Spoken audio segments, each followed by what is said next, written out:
오늘은 마태복음 강의 11번째 시간입니다. 하나님께서 오늘 우리에게 어떤 말씀을 또 부어주실지 기대하면서 사모하면서 이 한 구절의 말씀을 함께 고민하고 생각해 보려고 하는데요.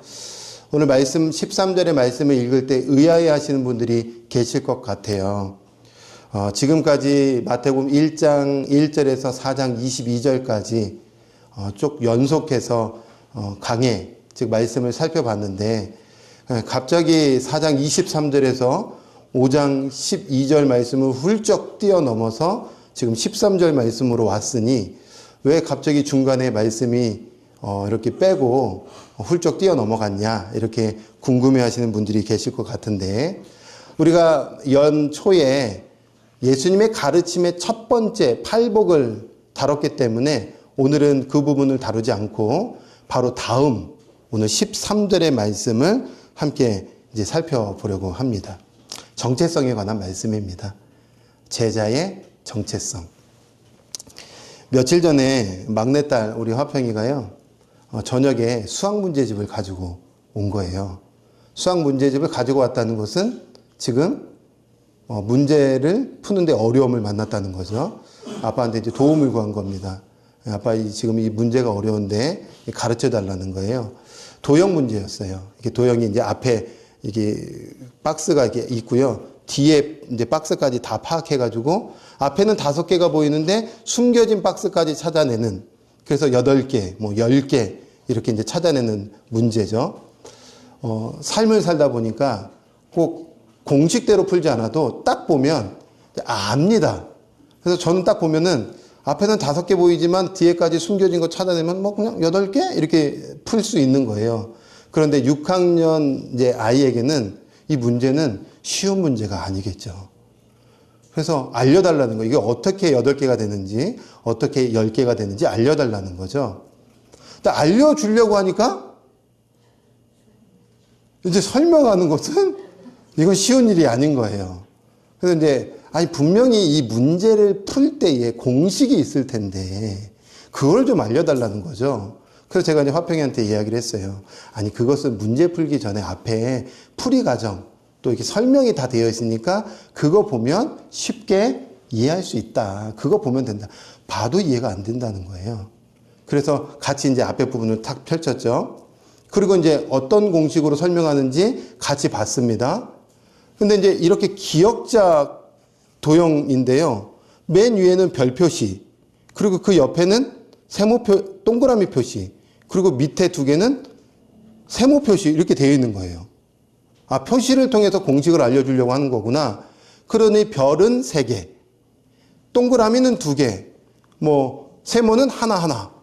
그래서 합 7개 이렇게 이제 풀이를 해놓은 거죠. 이렇게 끝난 거예요. 그래서 제가 설명하기가 너무 애매한 거예요. 이게 무슨 공식이지? 그래서 이 공식의 의미를 좀 찾아내려고 제가 열심히 이렇게 저렇게 막 돌려봤는데 도저히 저도 모르겠는 거예요. 왜 별이 3개지? 왜 동그라미가 2개지? 모르겠는 거예요. 그래서 화평아, 아빠도 모르겠다. 그래서 결국에 화평이가 하는 얘기가 굉장히 저에게 와닿았는데, 왜 설명이 이런지를 풀이 과정을 알려주면 자기도 분명히 이거를 보고 이해할 텐데 왜 그런지의 설명이 없으니 아무리 봐도 이해가 안 되더라. 결국에 저랑 화평이가 그 도형 문제를 그날 포기하고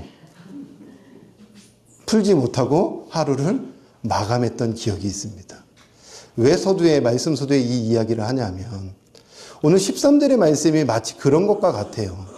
말씀 한 구절을 탁 기록해 놨는데 이게 왜 기록되어 있지? 이게 어떤 말씀이지? 풀이하지 않으면 그냥 우리가 세상의 소금이구나. 소금 역할 잘 하다가 끝나면 되겠구나. 이렇게 하고 넘어갈 수 있는데 분명히 이 말씀은 보통 말씀이 아닌 거예요. 정확하게 이 단어가 무엇을 의미하는지, 이 구절을 무엇을 의미하는지를 알아야 정체성이라는 것은 이거구나라고 분명하게 알 수 있다는 거죠. 그래서 저는 오늘 이 말씀 우리가 대충 넘어가지 말고 하나씩 꼼꼼하게 한번 좀 잘 이해해 보면 좋겠다. 이런 생각을 좀 하게 되는데요. 말씀을 좀 준비하면서 아마 우리 성도님들도 궁금해질 것 같아요. 그래서 궁금한 거 두 가지를 한번 오늘도 끄집어 왔는데, 첫 번째 궁금한 점은 이런 궁금한 점이에요.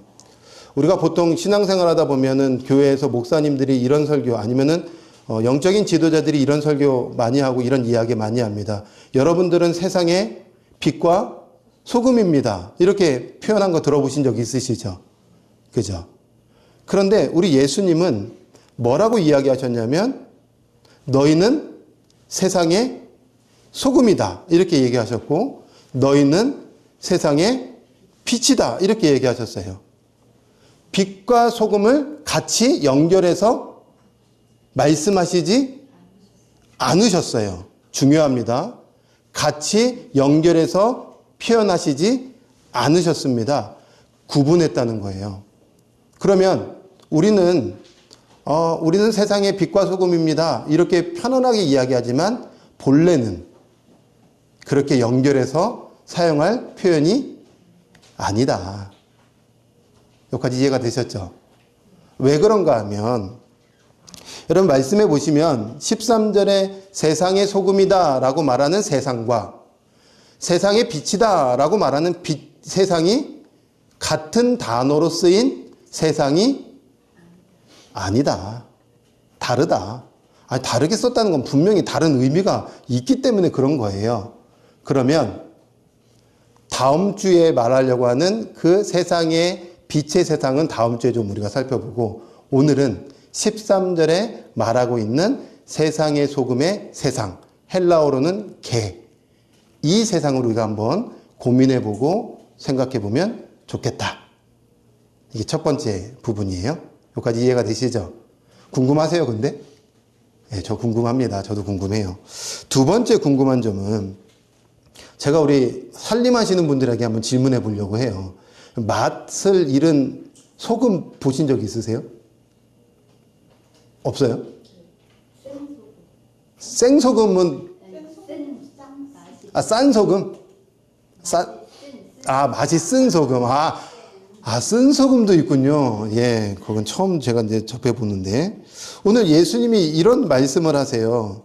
소금이 맛을 잃으면 무엇으로 짜게 하리요? 후에는 아무 쓸데없어 밖에 버려진다. 아니, 소금이 맛을 잃을 수도 있고, 그 맛을 잃은 소금이 밖에 던져질 수도 있나요? 던져진 소금은 여전히 짠맛 아닌가요? 이게 뭐죠? 이게 어떻게 우리가 풀이해야 되죠? 근데 우리가 이 부분을 풀이하지 않고 넘어가면 그냥 대충 넘어가는 겁니다. 그리고 그냥 소금에만 꽂히는 거예요. 소금의 역할이 뭡니까? 썩는 것을 부패를 방지해주는 그런 기능을 합니다. 여러분은 부패를 방지해주는 사람들입니다. 이렇게 이제 설교하고 넘어가는데 맞죠? 그러나 우리는 보다 정확하게 이 두 가지를 한번 고민해 보면 좋겠다 싶습니다. 여러분 13절 말씀 다시 한번 볼까요?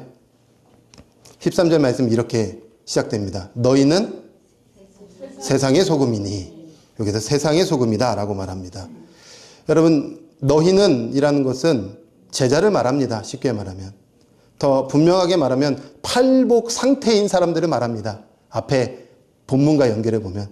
더 정확하게 말하면 11절 12절 의를 위하여 박해를 받은 자들, 여기 너희랑 단어랑 연결됩니다. 그래서 예수님의 제자이기도 하고 또 예수님을 위해서 모든 것 내려놓고 따르는 사람들이라고도 말할 수 있겠고 팔복 상태인 사람들을 말할 수도 있겠고 의를 위하여 박해받는 사람들, 이 사람들이 너희입니다. 그런데 그 너희를 향하여 예수님이 분명하게 말씀하세요. 정체성입니다. 뭐라고 말할까요? 너희는 세상의 소금이다. 여러분, 우리 예수님이 우리를 향해서 이렇게 말씀하시지 않아요? 소금이 되라. 소금이 되도록 훈련 좀 받아라. 되도록 노력해라. 큐티 열심히 해라. 묵상 열심히 해라. 온갖 훈련이 있으면 훈련 다 받아라. 그래야 소금이 될 것이다 라고 말하지 않아요. 분명한 정체성을 말합니다. 소금이다. 소금이다라고 얘기합니다. 여러분 소금입니다. 여러분 예수님 믿으시죠? 믿는 여러분은 소금입니다. 이게 우리의 정체성이에요. 그런데 어디에 소금이냐가 중요하겠죠. 세상의 소금이다라고 이야기합니다. 여러분 분명히 14절에 말하려고 하는 세상의 빛의 세상은 단어가 코스모스라는 단어를 써요. 다음 주에 살펴보겠죠. 그런데 오늘 말하고 있는 세상은 헬라어로 게라는 단어입니다. 게라는 단어가 여러분 성경에서는 어떤 뜻으로도 많이 나오냐면 땅이라는 뜻으로도 많이 나와요. 땅. 그러면 번역해 보세요. 너희는 그렇죠. 땅의 소금이다 라고 번역하는 게 조금 더 정확한 번역이겠다 싶습니다. 그럼 여러분 땅이 뭘까? 우리가 이제 궁금해지죠. 땅이 그럼 뭐냐? 땅의 소금이라고 하는데 땅이 뭐냐? 땅이 뭐예요? 여러분 성경에서 말하는 땅을 크게 두 가지로 한번 우리가 정리해 볼 수 있어요. 여러 가지로도 정리해 볼 수 있겠지만 크게 두 가지로 정리해 보는 것은 뭐냐면 사람들이 거주하는 물리적인 밟고 있는 땅을 땅이라고 이야기합니다. 그걸 개라고 얘기하고 그걸 세상이라고도 이야기합니다. 그러니까 사람들이 거주하는 공간, 사람들이 거주하는 땅, 이거를 땅이라고, 개라고 쓰여요. 그런데 또 이렇게도 쓰여요. 어떻게도 쓰이냐면 사람들의 내적 상태, 쉽게 말하면 사람들의 마음을 표현할 때도 개, 구약에서는 에레츠라는 단어로도 연결해서 사용합니다. 창세기 6장 5절의 말씀에 보면 노아 시대 때 이야기를 해주면서요. 노아 시대 때 사람들의 상태를 이야기해 주는데 5절에 이렇게 말씀하고 있어요.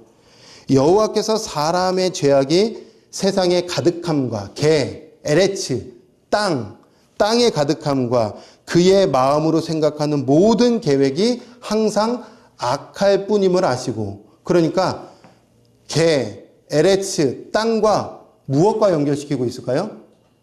당시에 땅 위에 살아가고 있는 사람들의 마음과 연결시키고 있는 거예요.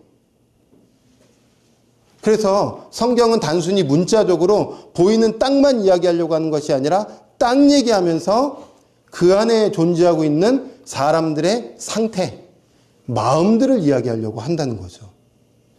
마태복음 내에서도 한번 찾아볼까요? 이 개라는 단어가 마태복음 13장의 천국 비유를 통하여 예수님이 말씀하시는데 그때 씨 뿌리는 비유가 나옵니다. 아시죠? 이제 씨가 어디에 떨어지냐면 네 군데에 떨어져요. 네 군데 혹시 아세요?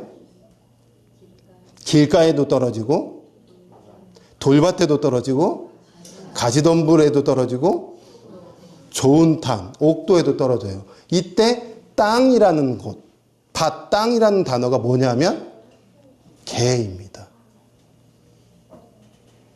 그러면서 이 개가 우리 예수님이 직접 풀어주세요. 뭐라고 풀어주시냐면 마태복음 13장 19절 뭐라고 풀이해 주시는지 한번 읽어볼까요? 읽습니다. 시작.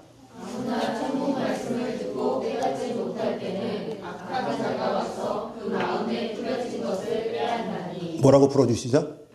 마음과 연결시켜서 이 단어를 풀이하고 계세요. 그러니까 보여지는 문자적인 단어의 의미로는 맞아요. 사람들이 거주하는 그 밟고 있는 곳들을 다 땅이라고 표현하고 에레츠라고 표현하고 개라고도 표현해요.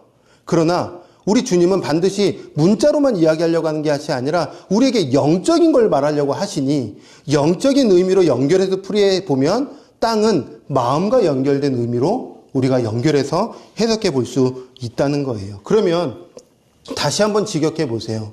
예수님이 우리의 정체성을 향해 뭐라고 말하냐면 제자는 사람들의 마음의 소금이다.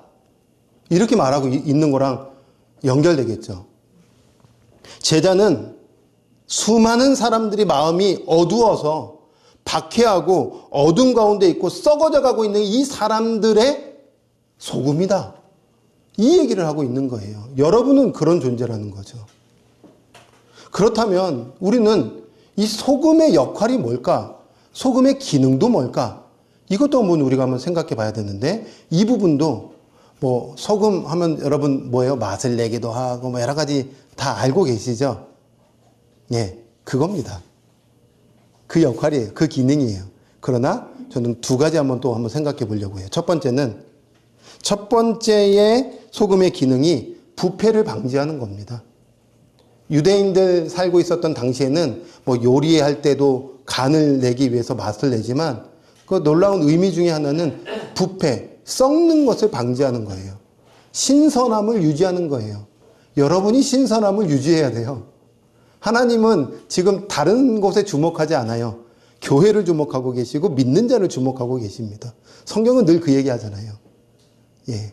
창세기의 족보 이야기, 왜 족보 이야기입니까? 하나님 믿는 사람들, 하나님 따르는 사람들은 우리 주님이 주목하고 계시지 어두운 세상을 주목하지 않아요. 빛인 여러분을 주목하고 소금인 여러분을 주목하는 거예요.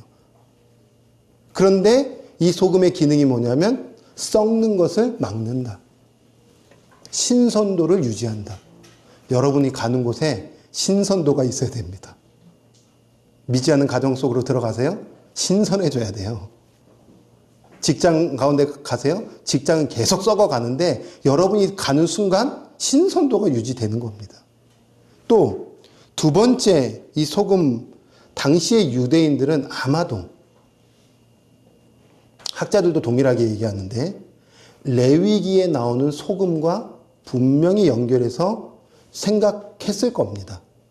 레위기 2장 13절의 말씀에 보니까 너는 내 하나님과 언약의 소금을 잊지 말라. 소금하면 언약입니다. 언약하면 신실함입니다. 하나님의 신실하심으로 우리가 신실한 주의 백성이 됐으니 너희가 가서 신실한 하나님의 은혜의 사명을 감당하는 것. 이게 소금입니다. 하나님께서 우리를 그렇게 부르셨어요. 여러분, 세상은 시대가 흐르고 시간이 흘러가면 사람들의 마음이요, 더 신선해지지 않아요. 더 거룩해지지 않습니다. 더 깨끗해지지가 않아요. 더 썩으면 썩고 부패하면 부패했고 악해지면 악해졌지 그들 스스로가 하나님 없는 그들의 마음의 스스로가 정결해지지 않습니다. 근데 그 부패함을 어떻게 누가 막아야 돼요? 누가 그것을 보호해줘야 돼요? 누가 그 썩음을 막아줘야 되는 겁니까? 썩음을 이미 막은 은혜를 받은 우리가 가서 그 역할을 해야 되는 것이 제자의 부르심이고 사명이고 정체성이에요. 여러분 주변에 마음이 점점 악해지는 분들이 계세요? 여러분 주변에 혹시 마음이 점점 굳어지는 분들이 혹시 계세요? 보이세요? 사람들의 마음이 점점 독해지는 분들이 주변에 있으세요? 맞아요. 이게 시간 흘러가면 다 그렇습니다. 어둠은 더 짙어질 겁니다. 예수님 오시기 전에 이 어둠은 더 짙어진다는 건 사람들의 마음에 사랑이 식어지고 자기중심적으로 더 바뀔 겁니다. 요즘 뉴스를 보세요. 예전 같지가 않아요. 그렇지 않아요? 여러분 캄보디아 사건 보세요. 와, 어떻게 그런 일들이 일어나요? 예전에 누가 누구를 죽였다 하면 막 너무 소스라치게 놀렸는데 이제는 누가 누구를 죽였다? 이게 이제 익숙해졌어요. 묻지마 폭행, 묻지마 살인사건 제가 처음 그 뉴스를 접했을 때는 어머 어떻게 이제 묻지마 살인사건이 일어날 수 있어? 했는데 몇 년 지나고 나니까 그런 일이 일어났네. 너무 이제 악한 것에 익숙해지고 있는 상황이에요. 악은요 더 교묘하게 더 악해지고 있어요. 누가 막아야 돼요? 교회 안에서도요 그럴 수 있어요. 여러분 교회 안에서 다 예수님 믿나요? 저는 우리 세빛순교회 성도님들이 정말 다 예수님을 잘 믿고 믿음 안에서 영생의 기쁨을 누리는 하나님의 백성들이 되기를 원해요. 그러나 여러분 교회에 나왔다고 예수님 다 믿는 거 아닙니다. 교회에 나왔다고 다 거듭난 상태 아닙니다. 교회에 나왔다고 정체성이 소금은 아닙니다. 예수님 믿어야 소금이죠. 예수님을 받아들이지 않았는데 어떻게 소금입니까? 그러니 교회 안에서도요 열심히 봉사도 하고 열심히 일도 하고 열심히 섬기고 때로는 직분까지도 받았지만 정체성이 소금이 아니니 마음이 굳어지는 일들을 목도할 수 있어요. 그러면은 비난하지 마세요. 비판할 필요가 없습니다. 내가 가면 부패가 방지돼야 되는 겁니다. 모임했더니요, 내가 갔더니 그 모임이 다시 활력을 얻고 생명력을 얻는 거예요. 여러분, 주일 예배 끝나고 식사하고 우리 소그룹 모임할 때 세상 얘기로 딱 끝이 나면 안 됩니다. 그럼 밖에서 하셔도 돼요. 우리가 일상의 세상에서 살아가는 이야기를 나누지만 끝은 우리가 말씀 앞에서 어떻게 반응해야 될 것인가, 어떻게 한 주를 살아내야 될 것인가, 한 주를 살아냈더니 하나님이 어떤 은혜를 우리 가운데 부어주셨는가, 이 고백이 우리의 고백이 돼야 되고, 이 고백을 할 때에 수많은 사람들이, 무너졌던 사람들이 또 일어나고, 자빠졌던 사람들이 또 일어나고 힘을 얻는 거예요. 여러분의 정체성은 소금입니다. 수많은 사람들이 마음이 악으로 갈 때 그 마음을 막아주는, 방지해주는 소금입니다. 소금이 되라가 아닙니다. 여러분이 가면 막아집니다. 자, 그런데 우리 주님이 이어서 이런 말씀들을 또 하시네요. 13절에 계속 보시면 소금이 만일 그 맛을 잃으면 무엇으로 짜게 하리요? 후에는 아무 쓸데없어 다만 밖에 버려져 사람들에게 밟힐 뿐이니라. 여러분, 저는 예전에 이 마태복음 이 구절을 읽을 때 늘 이게 궁금하고 해석이 안 됐어요. 아니, 맛을 잃은 소금이 있다고? 그 소금은 어떤 소금이야? 나는 그런 소금 한 번도 본 적이 없던데. 맛을 잃으면 없어지던데. 그럼 없어지는 소금이어야 될 텐데 왜 맛을 잃은 상태로 소금이 있지? 이렇게 저는 궁금했었는데, 여러분 2000년 전으로 가야 됩니다. 오늘날로 정제된 소금 해석하면은 풀이가 안 됩니다. 2000년 전의 소금으로 가야 됩니다. 2000년 전 팔레스타인의 소금은 소금산에서 얻는 소금입니다. 그래서 화면에 보시면 우리는 이제 바다에서 이렇게 막 깨끗한 그런 넓은 이렇게 평평한 곳에서 이제 태양빛에 말라진 그 소금, 정제된 소금을 얻어서 먹잖아요. 근데 유대인들에게 소금은요, 그런 소금이 아니라 돌덩이에 붙여져 있는 소금이에요. 불순물에 붙여져 있는 소금이에요. 근데 이 소금 갑자기 요리할 때 딱 넣을 수는 없겠죠. 분리해야 되겠죠. 어떻게 분리할까요? 어떻게 분리하실 거예요? 지혜로운 우리 여성 살림 하시는 분들. 어떻게 분리할까요? 소금과 저 불순물과 돌덩이들을? 깨버려요. 깨는 것도 하나의 방법일 수 있겠습니다. 좋습니다. 예, 또? 예, 맞아요. 맞아요. 물에 녹이면 됩니다. 이렇게 양동이나 그릇에다가요, 저 소금 덩어리를 넣고 물을 넣으면요, 소금이 녹아요. 그리고 밑에 가라앉겠죠. 뭐가요? 불순물이, 돌덩이가.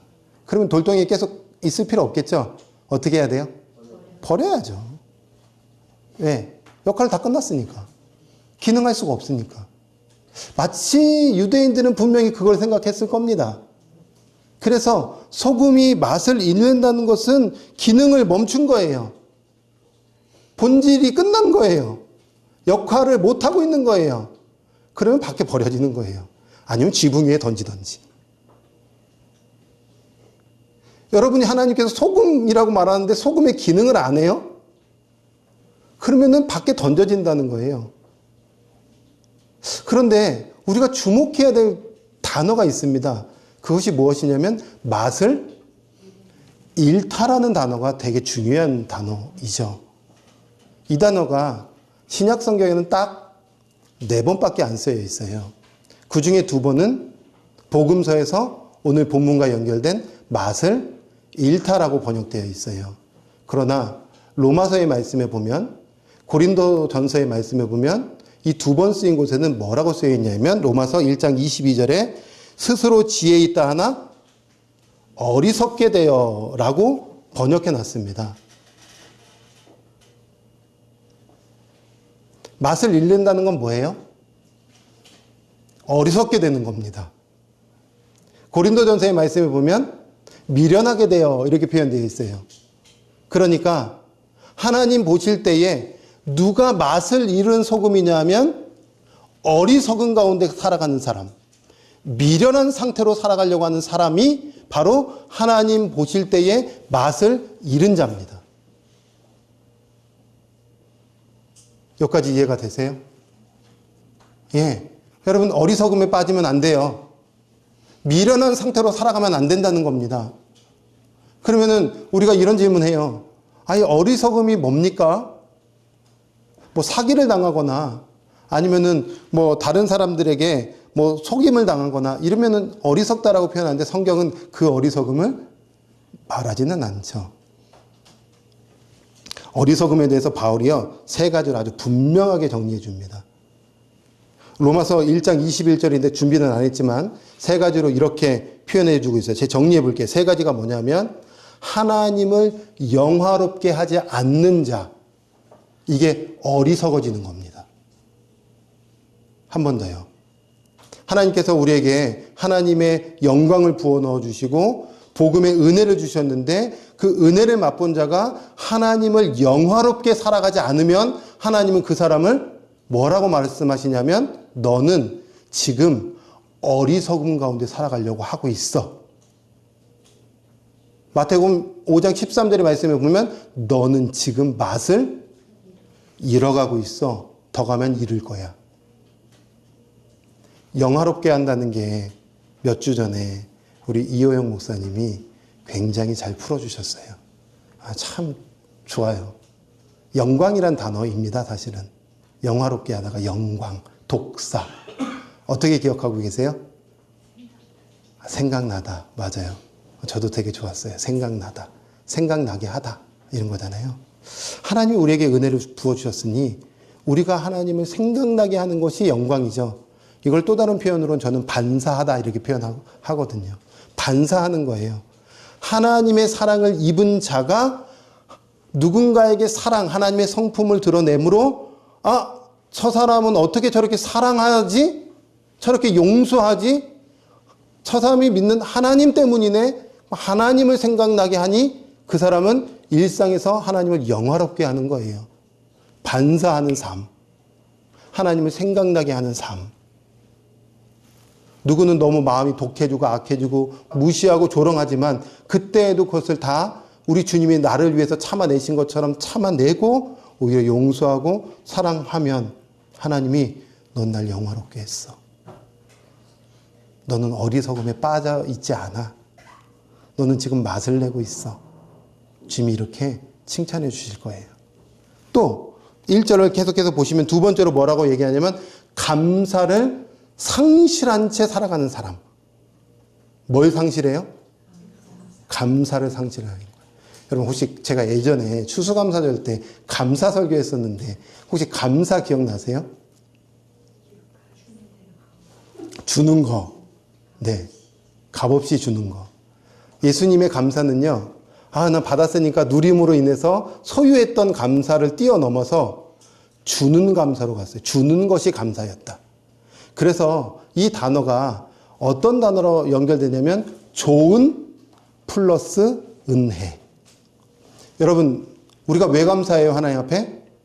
좋은 은혜를 경험했기 때문에 감사하잖아요. 예수님을 만났기 때문에 감사하잖아요. 복음 때문에 감사하잖아요. 예수님이 나를 위해서 십자가에서 죽으시고 부활하셔서 영생을 주셨다는 게 믿어지니 감사하잖아요. 이게 감사, 좋은이란 은혜라는 뜻입니다. 좋은 은혜를 경험했으면 우리는 그 다음에 뭐 해야 돼요? 좋은 은혜 나만 갖고 있으면 돼요? 어떻게 해야 돼요? 주는 자리까지 가는 게 감사입니다. 받음으로 끝나는 것이 아니라 주는 자리까지 가는 사람이 복된 사람이에요. 그게 진짜 하나님께서 말씀하시려고는 성경에서 말하려고는 감사잖아요. 좋은 은혜 경험하셨어요? 50년 살아오면서 60년 살아오면서 좋은 은혜 한 번이라도 경험해 보셨어요? 그럼 이제 그거 줘야죠. 주지 않으면 어리석음으로 빠질 수밖에 없어요. 먹지만 마시고 주는 자리까지 한번 가보십시오. 또 세 번째는요. 누가 어리석은 자냐? 누가 맛을 잃어가는 사람이냐? 생각이 허망한 자입니다. 허망하다는 것은요. 쓸데없는 것, 가치 없는 것으로 채워가는 사람이에요. 여러분 어떤 생각 많이 하세요? 일상을 살아가면서 무슨 생각 많이 하세요? 예수님 생각 많이 하세요? 어떻게 하면 예수님 많이 알아갈까? 깊이 알아갈까? 정말 손톱에 때만큼도 알다가 못 갈 이 인생 속에서 어떻게 하면 이 말씀 속에서 주님의 은혜를 더 경험할까? 이 생각 많이 하세요? 아니면 어떻게 부자 돼야 될까? 어떻게 먹고 사는 것에 힘써야 될까? 어떻게 사람들처럼 저 높은 곳에 올라가야 될까? 세상 생각 많이 하세요? 우리 주님은요, 세상은 어둠이고 어둠의 생각을 많이 하면 그걸 허망하다고 말해요. 돈, 성공, 사람들로부터 인정, 쾌락, 계속 그 생각 많이 하면 안 됩니다. 그거 이따가 없어질 겁니다. 돈 많아도 새끼 먹고, 돈 없어도 새끼 먹고, 네. 돈 많아도 그냥 머리 가릴 수 있는 집에 살고, 돈 부족해도 머리 가릴 수 있는 집 살고, 입 덮을 수 있는 이불 1,000만 원짜리 덮으던 2만 원짜리 덮으던 덮는 거 비슷하고, 세상의 것에 너무 같이 안 두셔도 됩니다. 거기에 생각을 계속 두면요, 허망해지고 그것을 곧 하나님은 어리석음으로 가고 있는 것이다. 오늘 13절의 말씀에 보면 맛을 잃어가고 있는 것이다. 계속 가면요, 맛을 잃었다.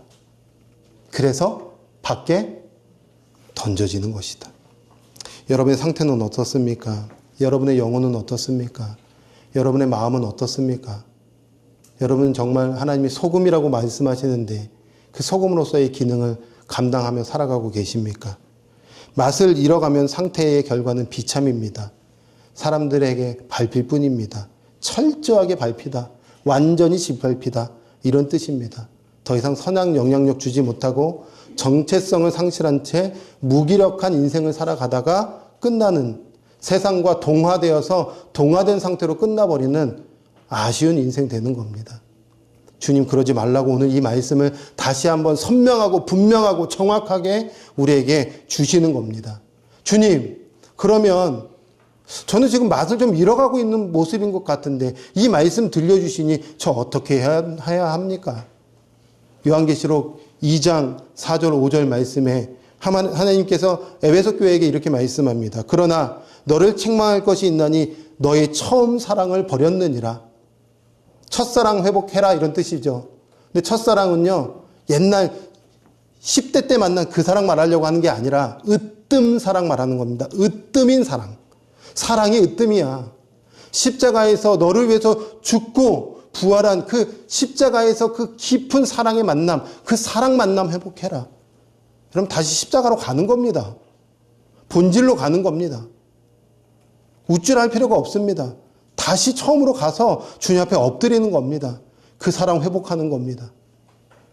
그러면 소금 다시 힘있게 감당하는 겁니다. 15장 5절 말씀에도 말씀합니다. 나는 포도나무여 너희는 가지라. 그가 내 안에 내가 그 안에 거하면 현재형입니다. 지금 거하라는 겁니다. 내일 거할 건데요, 필요 없습니다. 과거에 거했는데요, 필요 없습니다. 지금입니다. 현재형입니다. 지금 거하면 사람이 열매를 많이 맺나니 나를 떠나서는 너희가 아무것도 할 수 없느니라. 지금입니다. 잃어가고 있다고 느껴지십니까? 지금 말씀으로 가십시오. 지금 본질로 가십시오. 지금 십자가 앞으로 가십시오. 그러면 다시 하나님께서 그 은혜로 분명하고 선명하게 동화되지 않고 사람들의 악한 마음과 동화되지 않고 맛을 내는, 부패를 방지하는, 신선도를 유지할 수 있도록 도와주는 하나님의 은혜가 있을 것입니다. 지난주에 이름을 거론해서 죄송해요. 추은조 성도님의 고백이 한 주 동안 왜 이렇게 눈물이 나는지요. 그냥 생각나고 또 생각나는 거예요. 어떤 마음으로 하셨는지는 제가 깊이 헤아릴 수 없지만 제가 말씀을 들으면서 이런 마음이 제 불현듯 마음에 계속 맴돌았는 거예요. 뭐 신앙생활 이제 1년 반 했다? 중요하지 않아요. 예수님 영접하고 예수님을 주인을 모셔드리고 복음이 있으니 복음이 되어지게 하는 거잖아요. 부모와의 그 갈등, 때로는 아픔, 때로는 눈물, 때로는 용서할 수 없는 그 정말 힘겨웠던 일들. 상처 줬잖아요. 아픔 줬잖아요. 그런데 하나님께서 되어지게 하신 거예요. 그 아버지의 마음이 어떤 마음인지는 모르겠지만 내 마음, 나는 지금 소금이니 아버지의 몸을 쓰다듬어 주고 아버지 존재를 용서해 주는 자리까지 간 것, 맛을 낸 거죠. 더 이상 어리석음에 머물러 있지 않은 거죠. 맛을 내고 그 맛을 내다 보니 저는 누워서 어떻게 들으셨는지 모르겠지만 그 은혜는 반드시 흘러갔다고 저는 믿습니다. 이거 우리 역할입니다. 가정 안에서 하라는 겁니다. 여러분의 삶의 터전에서 만나는 사람들, 정말 악으로 가고 있는 그 사람들, 정말 못된 마음으로 가고 있는 그 사람들을 우리도 그들과 동화되지 말고 신선도 유지하라는 겁니다. 우리 교회에 이제 무슨 집사님 오셨어요. 한 달 전인가요? 만나서, 2달 전인가 만나서, 만남 중에 갑자기 툭 이런 이야기를 해주셨어요. 부모 없이 자란 우리 아이들이 있는데, 그 아이들이 자립할 수 있도록 도와주려고 하는 프로젝트를 계획했고, 진행하려고 한다. 제가, 우와, 집사님, 정말 멋지시네요. 이렇게까지 막 호응해 주진 않았고, 마음으로 깊이 호응했습니다. 우리 교회가 하고 있는 건데, 런트 기부를 통해서 우리가 10만 원씩 그 목사님이 그 사역하고 있는 거 우리가 후원하고 있는데 이제 현장에서 그 일을 하려고 하신 분이 일단 우리 교회로 오시네. 저는 그렇게 늘 생각하거든요. 하나님 붙여주신 영혼을 통해서 뭐 하시려고 해요? 하나님은 그 다음 스텝은 뭔가요? 저는 늘 이렇게 물으면 봐봐, 내가 지금 이렇게 지금 스텝을 밟아가고 있잖아. 저는 잘 따라갈게요. 이런 이제 마음을 갖고 있는데 그런 귀한 우리 집사님이 오셨어요. 아이들이 부모 없이 자라니까 얼마나 아파요? 얼마나 사랑의 결핍이 있어요? 그런데 그 마음을 잇는 분이 그 아이들을 돌보겠다는 거예요. 집사님, 저 자원봉사 저도 할게요. 저도 같이 그 아이들 만나서 도울게요. 저희 목표는 하나입니다. 그 아이들 만나서 꼬드길 거예요. 예수님 만나야 된다. 예수님 믿어야 된다. 어떻게 이걸 지혜롭게 전할까? 여러분, 아이들 잘 사랑만 돌봐도 끝이 아닙니다. 만나서 복음 줘야죠. 만나서 예수 줘야죠. 만나서 영원한 세상 줘야죠. 이게 제 역할이죠. 그래서 제가 맛을 내야죠.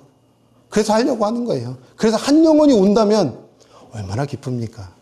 한 영혼이 주께로 돌아온다면 이거 얼마나 행복한 일입니까? 반서가 너 평생에 내가 한 영혼 붙여줬는데 그 한 영혼에게 나 전했구나.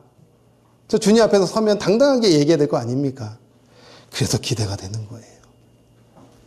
우리 주님이 그 역할로 우리를 부르신 거예요. 너희는 땅의 소금이다. 이제 한 주가 시작되겠죠? 수많은 사람을 만나겠죠? 또 마음이 안 좋은 사람들도 만나겠죠?